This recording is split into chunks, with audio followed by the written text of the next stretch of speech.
Good morning. Good morning. Good morning. Oh gosh. Good morning. Weather's been kind of up and down around here. One day it's snowing, the next day you leave the windows open. What about you? What have we got here? We have Gail. Good morning, Gail. Mashid. Good morning, Mashid. Diane. Hello, Diane. Good to see you. And you too, Barb. Good morning. Good morning. Oh, what a day, what a day. So, three cats, one dog. Everybody wants the attention. No, not now. Got 300 errands to run today.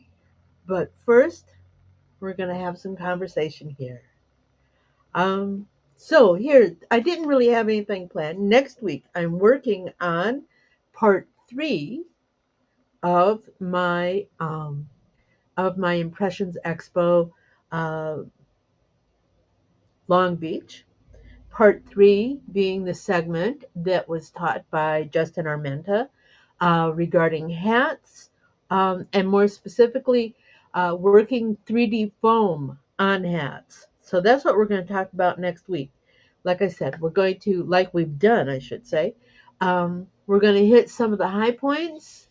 But I want to encourage you guys, if ever you get an opportunity to learn under these instructors, take it. You will love it. But for today, I thought today I would do some digitizing, and we could have a conversation. Um, we could have a conversation while I'm doing that. I suppose that would be helpful, wouldn't it?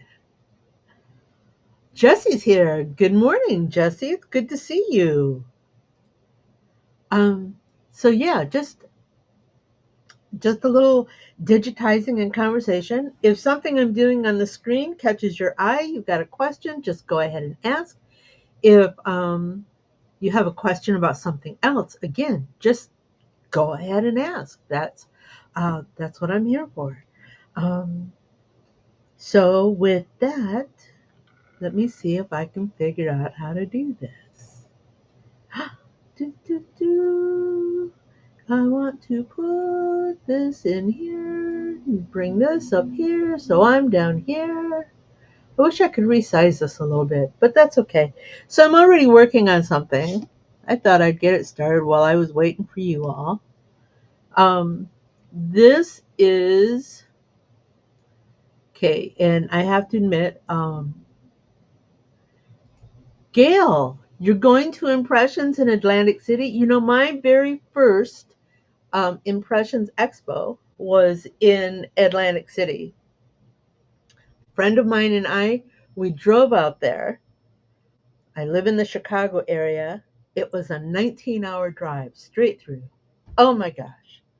Um, Not so sure I want to do that again. She was not a flyer, though. I'm going to have to ask her about that because she just got back from a trip that she flew to. Hmm.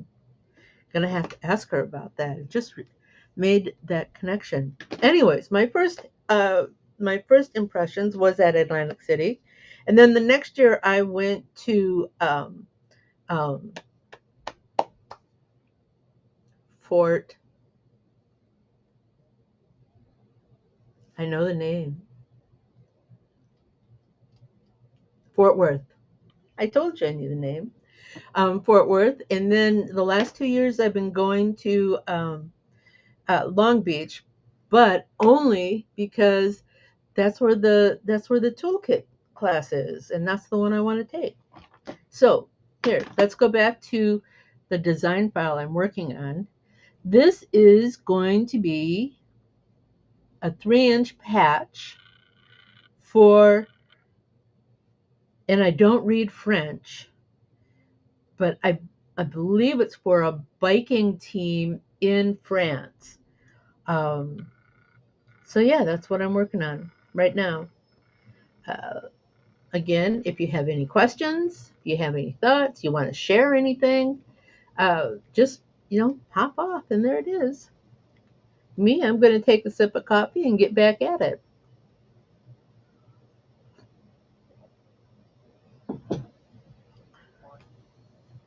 So, again, this is a 3-inch patch, so it's kind of small to work with. So I always enlarge things so I can see it. I try to start on the outside, and then I make a decision on, yeah, let's do this one. I've already told them that a lot of their printed graphic detail is not going to make it because it will be too small. For example, these lines, yeah, we might be able to do a running stitch, but let's see. Let's see what we got here. We're going to try to do this. And when you're working with pixelated graphics, it's kind of hard to see where the detail is. So I do a lot of back and forth.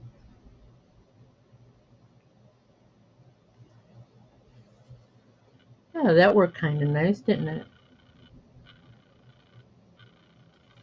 Let me just check again. I didn't check how wide that was. Yeah, it's 1 millimeter wide, so it should be okay.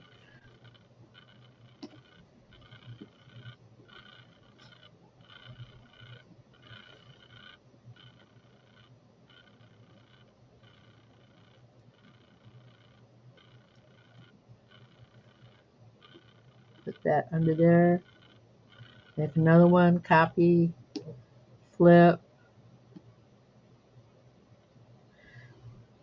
Put that down there so they stitch behind. Then I'm going to lock them together. Oh, cat a tap.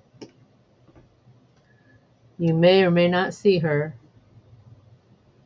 I'm going to change the color. I don't like using white on the screen because white on white doesn't show. So we did a copy and paste. We're going to make sure they're level. And then we're going to do our castle here.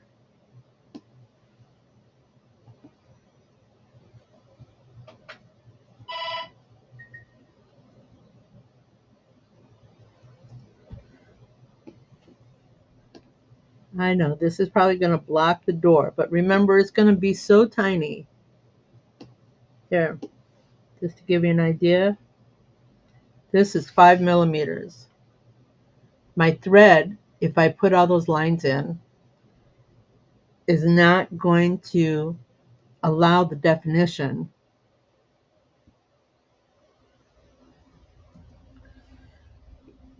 So we're just going to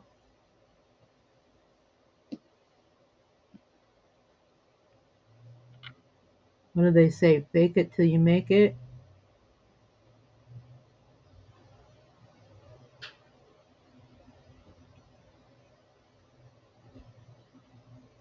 I'm watching the screen, people, so don't hesitate to pop off a question if you've got one.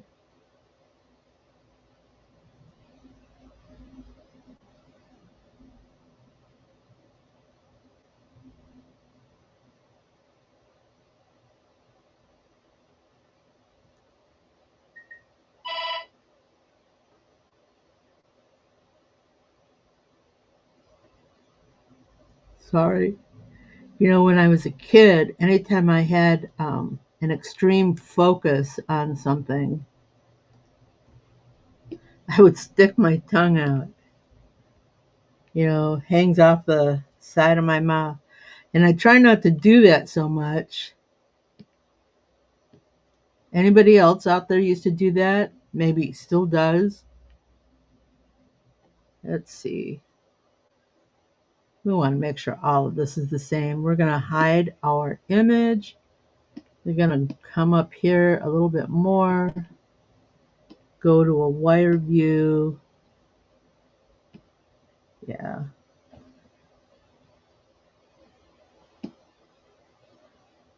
We want all of these to come up to the line. Your son does, Machine's son, wait a minute, how old is he?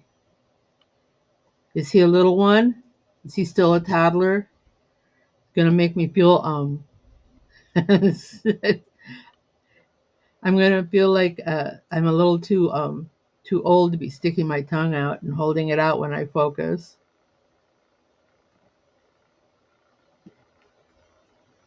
Gonna back that up. He's 24. Okay, that makes me feel better. That makes me feel better. That I can handle. Gail, you bite your tongue. You don't like bite it so hard that it like causes injury, do you? We don't want any injuries here. Oh, funny. All right. Let's go take a look at it. Yay! Go back down.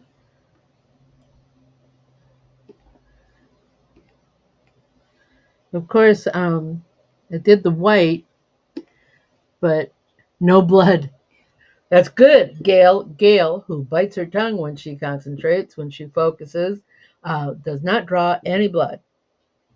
All right. So Barb clenches her jaw. Oh, Barb, what does your dentist have to say about that? You know, TMJ, isn't it? It's like a jaw injury. Okay, so I did the white first, but we know that the lion is actually going to be behind the white. So we're gonna select all of these and group them so they don't go anywhere.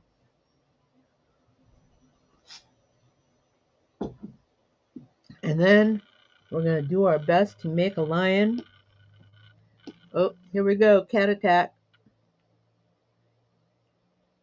Cat in the face. Did I miss a Gale? Do we have another Gale? Oh, that's right, Gale and Gale. What am I? Let me go. People just tell me go back to work.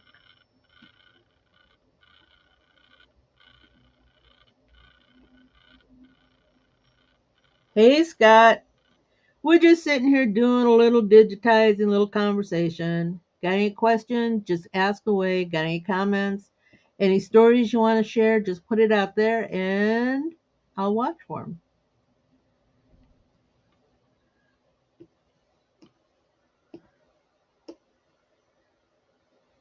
Barb, I'm going to put this up on the screen. Barb says her dentist says to put a pencil in her mouth or something to keep something spacing. A piece of doweling. That's a good idea, Barb, because you know you're going to cause some jaw injury there. We were just talking about Scott. We were just talking about how when we concentrate on something, I personally used to stick my tongue out. Now I just get real quiet and focused.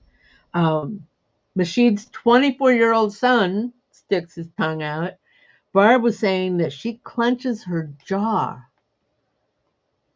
but with a little uh, with a little advice from her dentist. She put something in there, and Gail of Kingsbury, she bites her tongue, but she says there's no blood involved, which is good. So these are 3 pieces. I'm going to actually branch them and check to see where the stop is, because I want the stop. I want to do a travel to the other side. Yes, Mashid, yes, I did. I grouped them because I wanted my end piece here. I wanted to be able to move them around if I had to, but I wanted my end piece to end down here so that I could do a travel up into this other part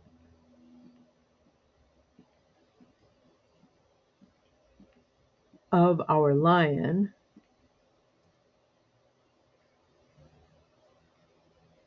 Which will then allow me to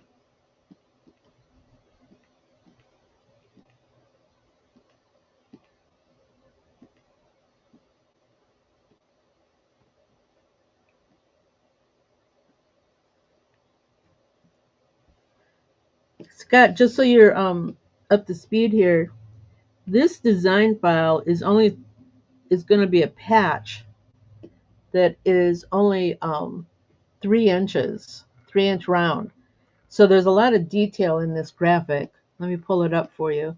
There's a lot of detail in this graphic, very small detail that we're not going to get to show.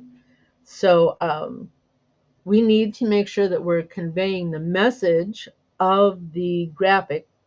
What is the message of this piece? But still making it so that it will stitch well. I moved these in front of my blue. I'm going to go ahead and group them because, again, they all need to come in front of the white. Scott, I don't use white um, on screen when I'm working because you can't see it, or at least I can't see it.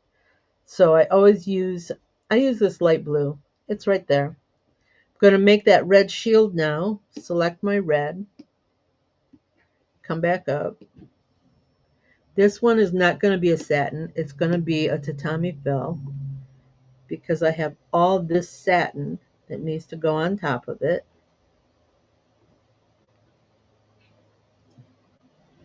And then, of course, that goes on top. Ta-da!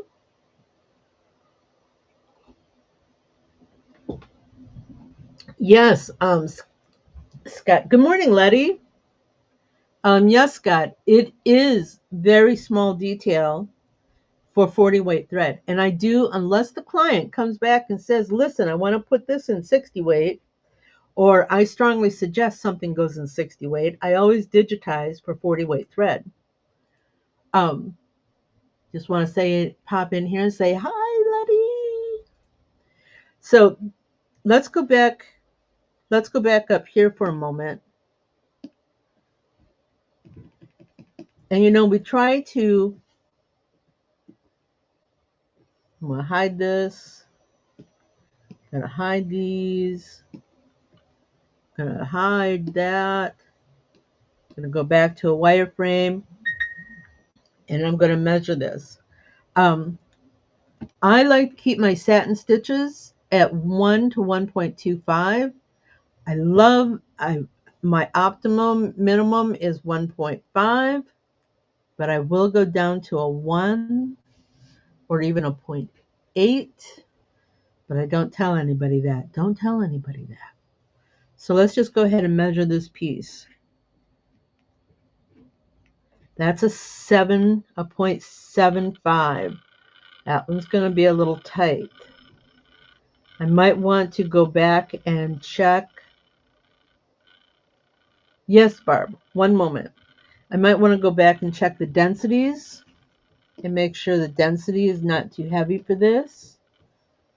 So we're going to ungroup and we're going to just bump the set density up just a little bit. I'm bumping the density up because at 40, your stitches are right next to each other. And when you're doing satin, they're going to lay right next to each other. But you got your needle penetrations.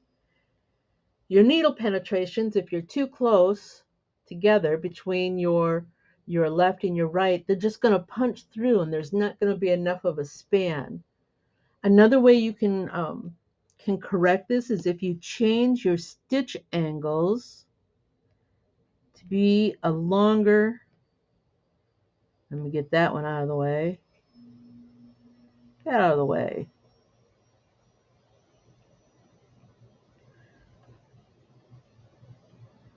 if you change your stitch angles, so now this stitch angle measures, still only measures 75. And that's where the testing is going to come into play. You want to make sure that everything is good. So let's take this back. Let's unhide everything. Unhide, unhide, unhide all. Bring our image back to fit. Yeah, that looks good. So we're going to come over here. Again, we're going to increase it. We're going to pick up this blue. Okay.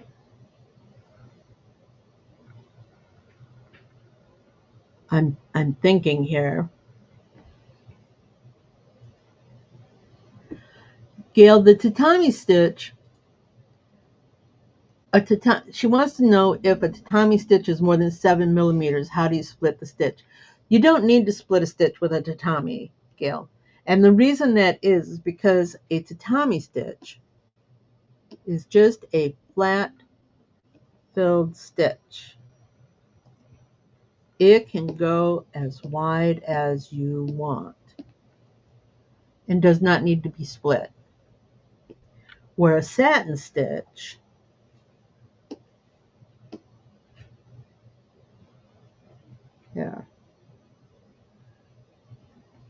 where a satin stitch, whoops, guess I gotta put that on satin. Oh, yes you do. Where a satin stitch does have a split, it does an auto split. In my system, it does an auto split at 7 millimeters. I know that 7 millimeters is still a good design. So I may turn off the auto split at 7 millimeters. And I may even turn the auto split off at 8.5 millimeters, depending on what the design file is. Everything depends on the structure of your design file. But if I need to go over 8 millimeters in an area for a column, even for lettering, if my lettering is so large that I need to go over 8 millimeters with a satin, I don't do it. I make it a tatami, and then I put a satin border around it to clean up those edges. But I don't use a satin as I do not use a wide satin for any of my columns or any of my fills, except for 3D foam, but that's a whole nother animal. All right. So here's what I'm going to do here. I am going to do a blue outline for this shield.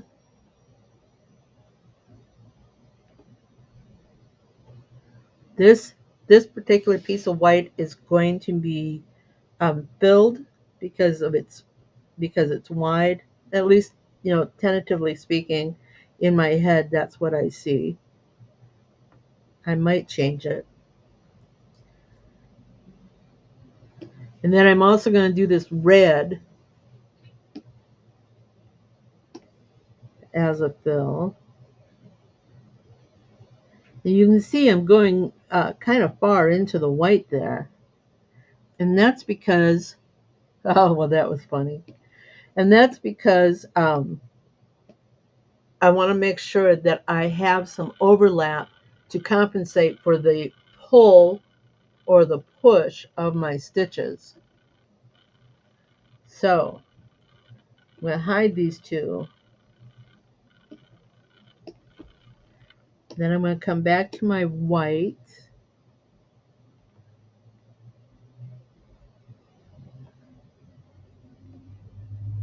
Now this is going to go on top, so I see something that I'm not liking already. This is going to go on top, so it needs to stitch in the area last. And then I'm going to do this in a satin.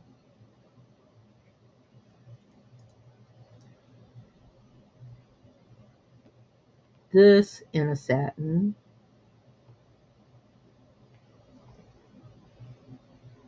And this in a satin. Now, this one should stay on top, but this one and this one, oops, should go underneath.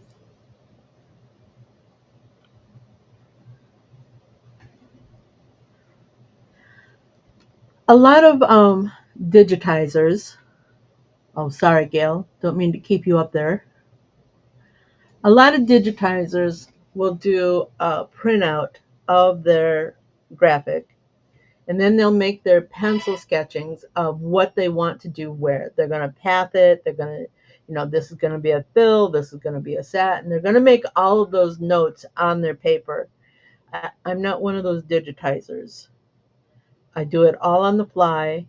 I have, with the years of experience that I have, I can look at the file and say, yeah, this is going to be this and this is going to be that, and how am I going to approach this?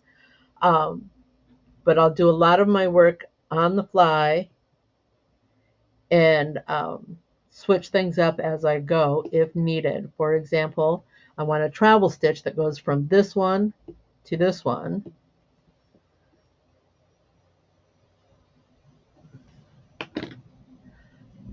Mashi's asking about stitch angles for the tatami stitches. I like to keep my angles between 9 and 20 degrees. Here, let's do some stitch angles here. Should I increase this some more? Let me increase this. Can you see this better? So I like to stick between about a 20 down to about a 9. And why do I have a range? The reason I have a range, and I'm sorry, I'm going to have a sip of coffee here. The reason I have a range is because if I have another, let's just change this over, tatami stitch that's going to lay directly next to another tatami stitch, I want to make sure that those angles are different, because what's going to happen is when you have stitching, there's your line of stitching going at your angle, and if it's at the same angle, your other row of stitching is going to fall in between, and it will not have an edge. You will see the overlap in your stitching. Yes, you want some overlap because you want to prevent gapping, but you don't want your side-by-side stitchings to blend in the same direction. So I will change the stitch angle to another stitch angle. Here, let's pull this off. Let's see. If you look, and I'm going to try to help here, this stitch angle goes this way. Oops. Backspace. Goes that way.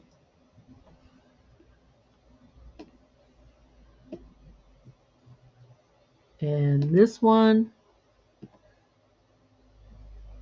goes this way. And if you look here, there's just this, let me go up some more.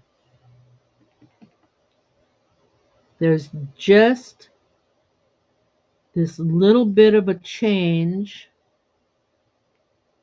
Actually, I need more of a change. 9. There we go.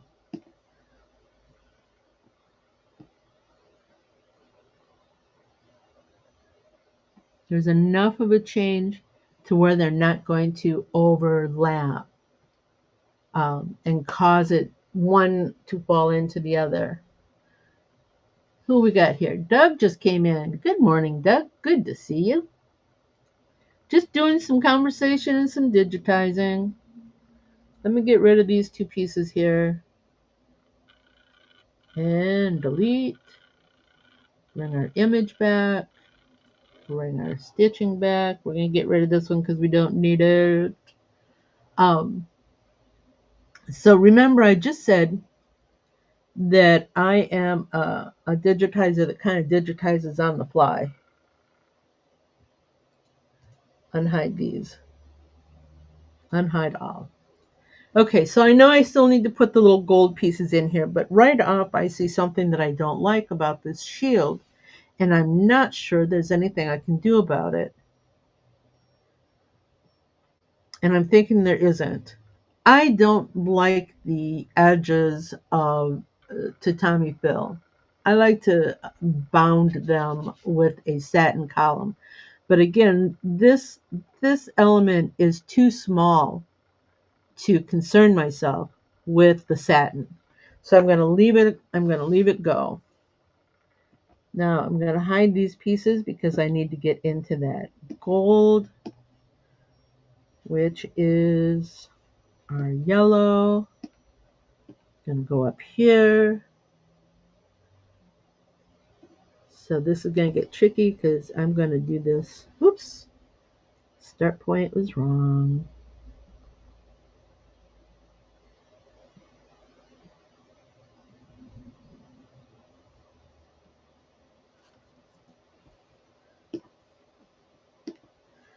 So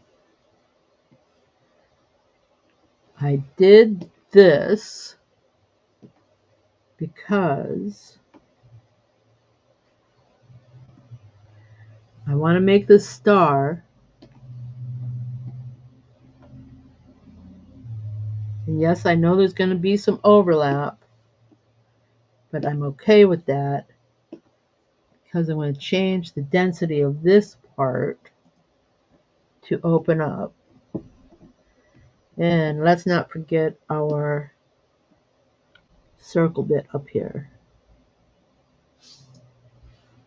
the Anna satin. Okay, unhide all to fit. What do you think so far? Yeah, I think so. All right, so the client knows that this text, this line of text, is not going to work, that it is far too small. So what they wanted me to do, and actually we've been using green for black, what they wanted me to do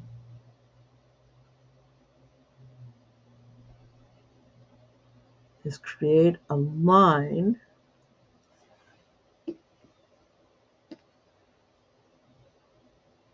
and I might actually do that differently.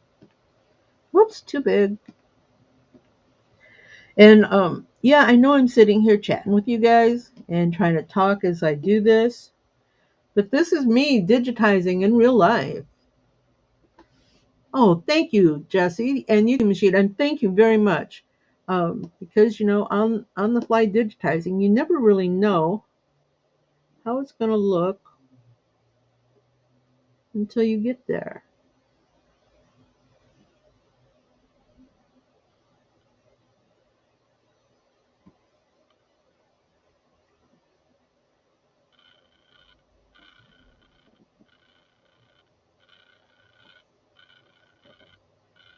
But she wanted a line.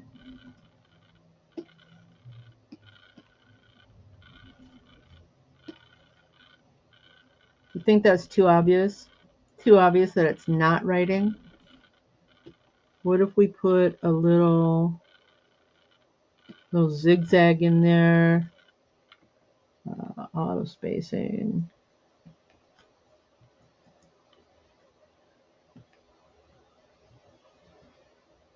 Get rid of the underlay. Said get rid of the underlay. What are you doing, cat?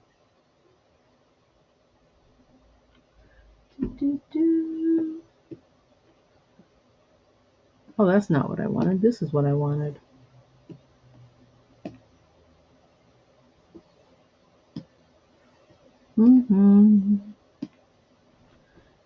Go back up so I can see what I'm doing here.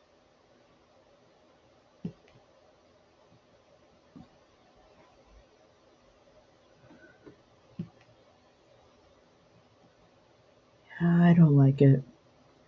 I don't like it.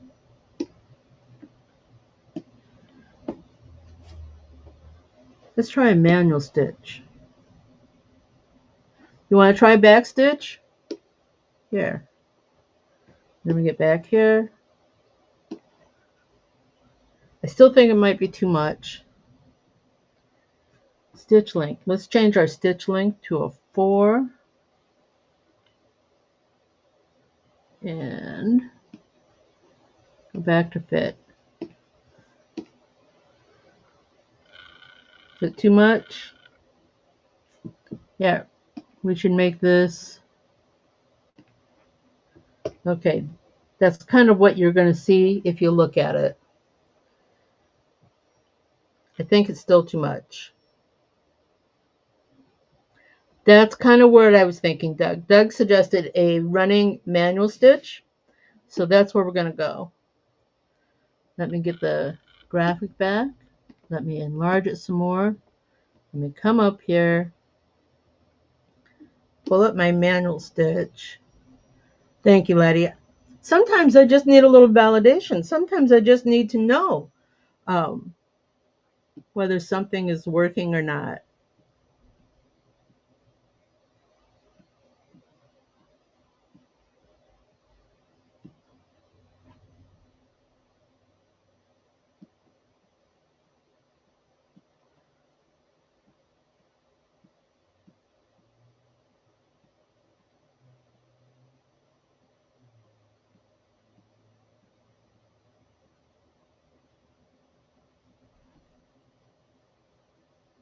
Hello, Doug.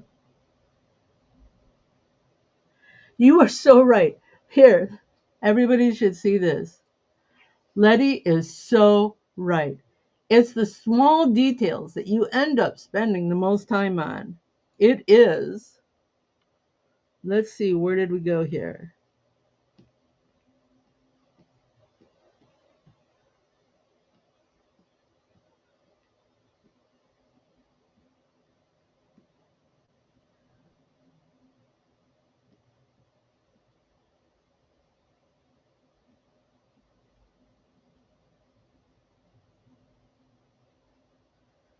Oh, and this might look like a hot mess.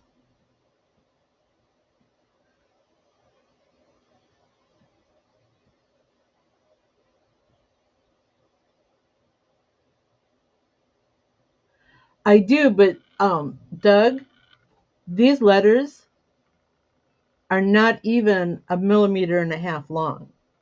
So I really don't think Bonnie's technique is going to work for something this small.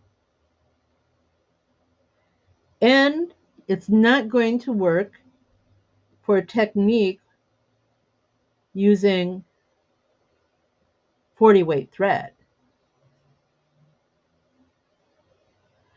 A lot of times, Barb, I check my trims at the end because remember, I'm probably going to change something before I'm finished. So there's no need to check and change all those trims every time I make a big change.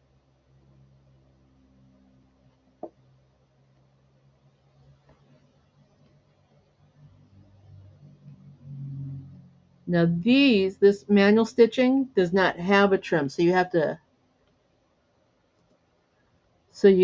to pretend. All right, you ready, everybody? To fit. That looks more like lettering, doesn't it? It's going to be in black. I should just go with that. What do you think? Yep, I agree. I know you haven't said anything yet because there's that whole 8 to 10 second delay. So I'll just sit here and ramble for a moment. Oh,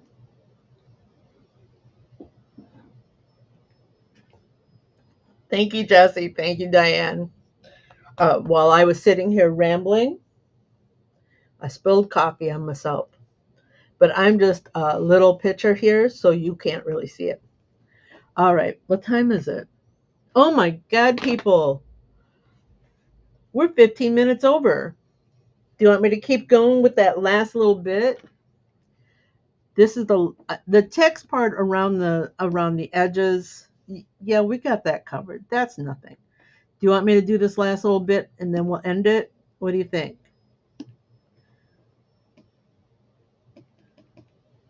Keep going. All right.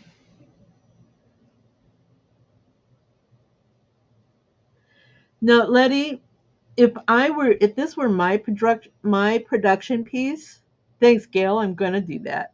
If this were my production piece, Gail is asking, not Gail. I'm sorry, Gail. Um, Letty is asking if I would stitch out in white and then do a sublimation. If I were doing this, if this were my production run, I would consider that. I would at least test it. But this is for a client in France, as a matter of fact. Um, so I'm not going to throw options out there. She's a 40 weight thread embroiderer, and that's what we're going to digitize for 40 weight thread.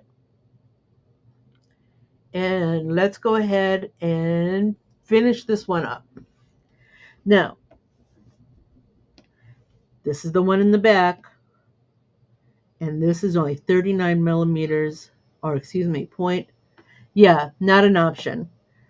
Only 0.39 millimeters. So that's far too small for a satin column. So what are we going to do? This is where we're going to do that back stitch.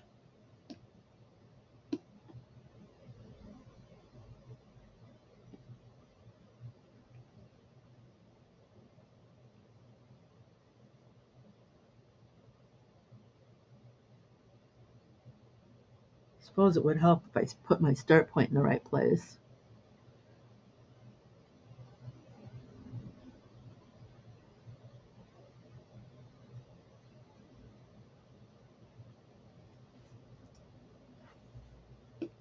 We're going to have to change our stitch length.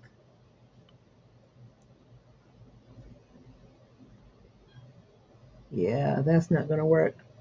We're going to have to do a manual stitch, people, which means we are going to go like so.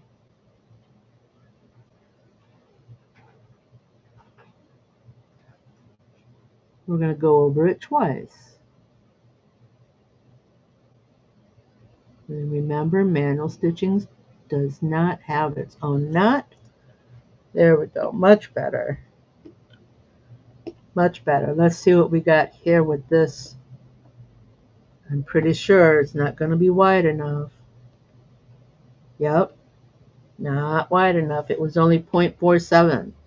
So we're going to continue.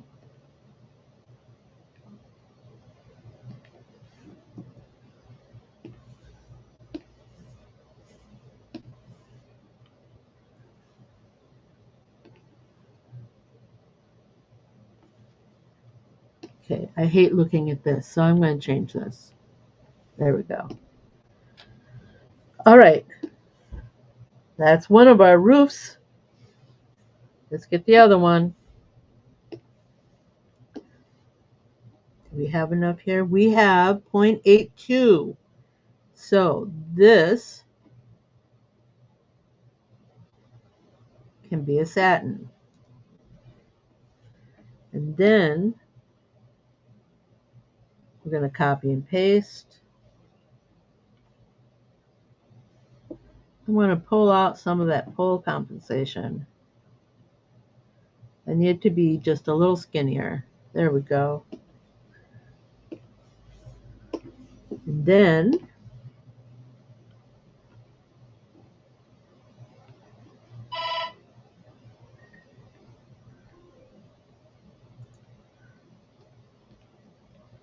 so far so good.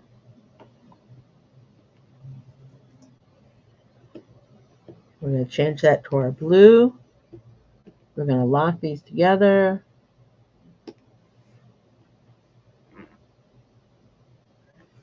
One more piece of yellow we need to do.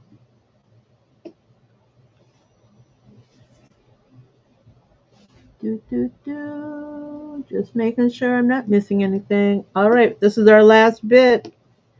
Here we go. Yellow, yellow, yellow.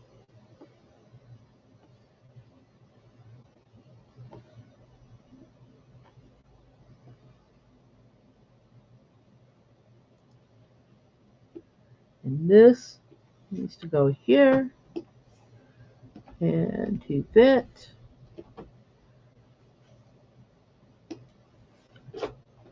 And like I said, we'll do the text later. What do you think? Is it a keeper? Is it worth testing? I think it is. Of course, I won't test it until tomorrow, but I think it looks okay. I think we have all of our key elements. Remember, we're going to be seeing this. The patch is going to be visible from a distance, so let's go back and pretend that this is, on somebody. In fact, let's get some coloring in here. Collect by the greens. Okay, we want to make those black. All right, there it is. Make the background. Yeah. One more thing. Control duplicate.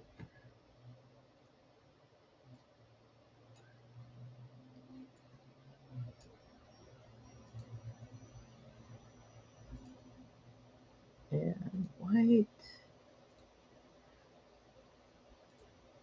All right, another one more thing. Since we've gone this far. There it is. Yeah, I like it too. This one's a keeper. We're going to save. Yep. And then the last thing I need to do is, well, actually, this last one here is blue. I'll put the text around it. But again, you guys have seen me do text 100 times. I think this works. I'm very happy with it. When we were strategizing, when I was working with, I'm going to increase myself here. When I was working with the client on this and we were going back and forth, and again, I might be wrong. This is a bicycling club in France. And they have, it's not a race, right? They have a race coming up, and this is, I believe this is like a sponsor or, a team sponsor. And cats are fighting over space. Um, and this is the patch that they want to use for this particular race. So yeah, I'm pretty happy. We were really concerned about these small lines, all this small detail, um, making this lettering work. So yeah, I think it works out really well. And with that, everybody, again, I'm going to save. And with that, I want to thank you all for being here. Oh look, I'm crooked again. Did I mention that I have cats? Yeah. I like to get up on the back of the chair. And of course, cats. Cats do what cats do. All right, I'm going to say goodbye. I want to thank you again for everybody being here. I really enjoyed it. Next week, we're going to highlight Justin Armenta's class on hats and 3D foam. We'll see you next week. Where'd it go? Fun. Do you have more questions? Do you want to learn something new? Join me at quicktostitch.com for coffee and conversation, and we'll talk about it. Embroidery machines, designs, and business. Hope to see you soon. Bye now.